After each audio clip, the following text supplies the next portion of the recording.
Kasalukuyan itong low pressure area na nasa labas ng ating Philippine Area of Responsibility, nagdudulot pa rin ng mga kalat-kalat na pag-ulan na may pagkulog at pagkidlat sa bahagi ng Kalayaan Islands. Samantala, malaking bahagi ng Luzon or yung northern section ng Luzon makakaranas ng pag-ulan dahil sa pinagsamang epekto ng iba't ibang weather systems. Una, itong northeast monsoon o yung hanging amihan ay umiiral sa hilagang Luzon, samantalang ito namang easterlies o yung mainit na hangin galing sa Karakatang Pasipiko ang umiiral sa silangang bahagi ng southern Luzon, Visayas at Mindanao.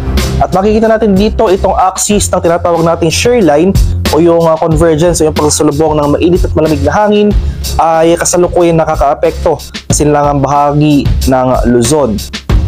For Metro Manila and the rest of the country ay mas maaliwalas na panahon nating inaasahan. May chance pa rin ng mga localized thunderstorms o yung mga pulupulong pag-ulan na may pagkulog at pagkidlat.